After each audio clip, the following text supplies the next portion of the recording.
Welcome back. इस video में हम ये देखने जा रहे हैं कि टून बूम हार्मनी में हम इस तरह की एनिमेशन कैसे कर सकते हैं। ये फ्रेम बाय फ्रेम एनिमेशन है और 1 सेकंड बाद एक डिजिट आता है। इसका ये मतलब है कि हमने इसका फ्रेम रेट 1 फ्रेम पर सेकंड रखा हुआ है, जो कि बहुत कम है, जो आपको यहाँ पे नजर आ रहा है। ये हमने अर्जी तौर पे चेंज किया है, वो कैसे करते हैं वो भी हम देखेंगे। इसके अलावा हम ये देखेंगे कि इस ऑप्शन से हम एक ही वक्त में सारे फ्रेम्स का कलर कैसे चेंज कर सकते हैं या ड्राइंग्स का। इसके अलावा हम वीडियो को एक्सपोर्ट करना भी सीखेंगे। गिफ की फाइल में हम 2 दफ़ा एक्सपोर्ट करेंगे, एक दफ़ा बैकग्राउंड के बगैर और एक दफ़ा बैकग्राउंड के साथ। हमारा बैकग्राउंड का कॉन्सेप्ट भी क्लियर हो जाएगा। तो चलें स्टार्ट करते हैं इस वीडियो को बनाना। तो मैं यहाँ पे नया सीन क्रिएट करता हूँ। ये विंडो दिखाने का मकसद ये है कि यहाँ पे आप देख लें, ये बाय डिफ़ॉल्ट 24 फ्रेम्स वाला ही मैं इस्तेमाल करता हूँ, बिकॉज मैं आर्जी तौर पे फ्रेम्स को चेंज करूँगा आगे जाके, इसलिए ये दिखाना ज़रूरी था। तो 24 फ्रेम के साथ मैंने क्रिएट कर दिया। यहाँ पे ये अभी मेरे पास खुल के आ चुका है। यहाँ पे देखें, ये लिखा आ रहा है कि 24 फ्रेम्स पर सेकंड है। तो मैं सबसे पहले जाके इसके फ्रेम्स कम करता हूँ। मैं चला गया सीन में, देन सीन सेटिंग में। यहाँ पे आके मैंने यहाँ पे ये ऑप्शन है, इसके मैं फ्रेम कर देता हूँ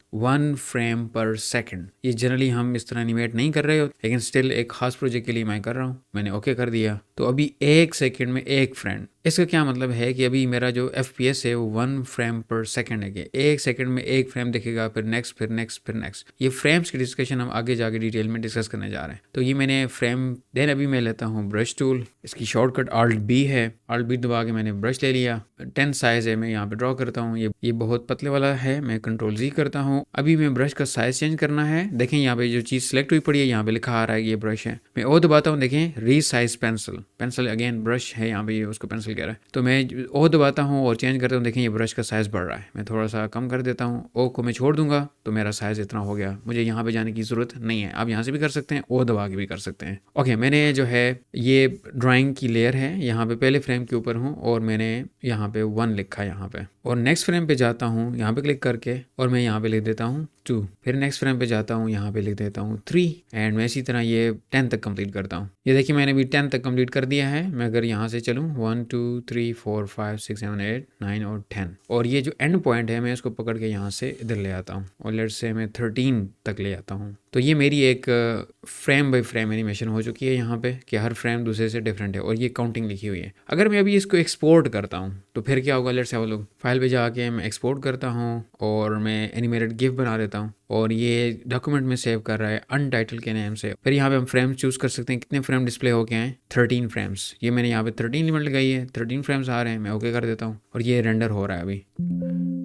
इसने ये मैसेज दे दिया कि रेंडर हो चुका है। अभी मैं डॉक्यूमेंट में जाता हूँ, खोलता हूँ इसको। देखिए ये अनटाइटल गिफ यहाँ पे है। मैं यहाँ पे क्लिक करता हूँ और मैं इस प्रोग्राम से लेट से खोलता हूँ ऑलवेज। तो यहाँ पे वो चल रही है, लेकिन बैकग्राउंड ना होने की वजह से मुझे नज़र नहीं आ रही। एक तरीका तो ये है, मैं इन सारों का कलर चेंज कर दूँ यहाँ पे। तो कलर चेंज करने के लिए मैं चला जाता हूँ यहाँ से सेलेक्ट टूल सेलेक्ट करता हूँ और मैं ये बटन दबा देता हूँ। ये आगे हम जाकर डिस्कस करेंगे। इसका ये मतलब होगा जितने भी फ्रेम्स हैं उन सारों के ऊपर जाके चेंजेस कर दे। तो मैं मेरे जितने भी फ्रेम्स हैं वो इस एरिया में हैं। तो ये देखें, ये जो भी 1 2 3 4 5 सारी लिखी हुई है, सारी सिलेक्ट हो गई है। मैं यहाँ पे दबा देता हूँ ग्रीन। देखें ये सारे ग्रीन हो चुके हैं, मुझे बजाय एक एक करने के। तो ये इसके लिए इस्तेमाल होता है। हम आगे जाके इसको मजीद डिस्कस करेंगे डिटेल से। ओके, अभी मैं दोबारा एक्सपोर्ट करता हूँ इसको। फाइल में जाके एक्सपोर्ट और एनिमेटेड गिफ, यहाँ पे टाइटल अनटाइटल्ड में यहाँ पे मैं 1 2 3 का नाम दे देता हूँ। मेरी ऑलरेडी सेटिंग 1 2 13 हुई पड़ी है। 13 इसलिए रखे हैं मैंने फ्रेम्स, ताकि ये 10 के बाद मुझे नज़र आए कि खाली स्क्रीन जा रही है। मैं ओके कर देता हूँ। ये रेंडर हो रहा है अगेन। ये रेंडर होके इसने मुझे मैसेज दे दिया ओके। मैं डॉक्यूमेंट खोलता हूँ और ये 1 2 3 आ चुका है। मैं अभी दोबारा इसको डबल क्लिक करता हूँ। देखिए ये काउंटिंग चल रही है 1 2 3 4 5 6 7 8 9 और 10, और ये बाकी आगे 3 फ्रेम जो हैं वो खाली हैं। वो खाली फ्रेम इसलिए रखे हैं, अगर मैं 10 पे रखता तो ये 10 जो है हमें बहुत थोड़ी देर के लिए नजर आता, बिकॉज ये रुक जाता। यहाँ पे हमारा जो मकसद है कि इसका बैकग्राउंड ऐड करना है। तो बैकग्राउंड ऐड करने का तरीका क्या है वो हम देख लेते हैं। मैं इसको बंद कर देता हूँ। जब आप कार्टून्स वगैरह बनाते हैं तो बैकग्राउंड आप खुद डिज़ाइन करते हैं, राइट। वो ड्राइंग होगी, वो लेयर्स होंगी, अगेन वो आगे डिटेल में हम जाके देखेंगे। लेकिन अगर आप एक कलर चाहते हैं कि पूरी कैनवस के ऊपर एक कलर हो जाए तो वो कैसे होगा, उसके लिए एक अलग से लेयर है। मैं यहाँ पे प्लस पे क्लिक करता हूँ और ये जो कलर कार्ड है ये हमारा बैकग्राउंड होता है। यहाँ पे मैं इसको क्लिक कर देता हूँ और यहाँ पे ये जो स्क्वायर, छोटे छोटे स्क्वायर आ रहे हैं, इसका ये मतलब है कि इस वक्त आपकी बैकग्राउंड लेयर सिलेक्टेड हुई पड़ी है। तो ये लेयर ऊपर आ गई है, इसको मैं पकड़ के यहाँ पे नीचे कर लेता हूँ ताकि ये उससे नीचे हो। अभी कलर बाय डिफ़ॉल्ट जो है वाइट है, मैं इसका कलर चेंज करना चाहता हूँ, डबल क्लिक करूँगा यहाँ पे आके,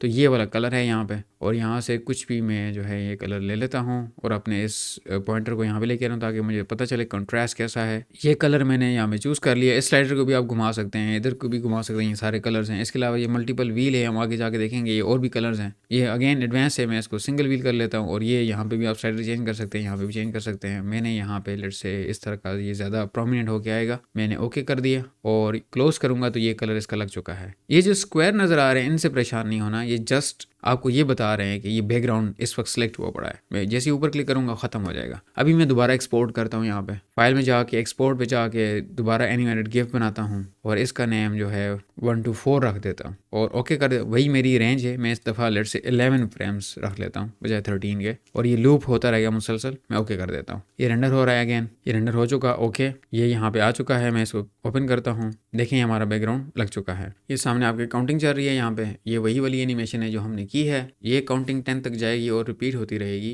बिकॉज हमने जब एक्सपोर्ट करते हुए लूप वाला ऑप्शन सेलेक्ट किया था। इस वीडियो में हमने ये देखा कि हम किस तरीके से एक कलर वाला बैकग्राउंड ऐड कर सकते हैं अपनी एनिमेशन में। तो मिलते हैं नेक्स्ट वीडियो में किसी और टॉपिक के साथ। See you in the next video.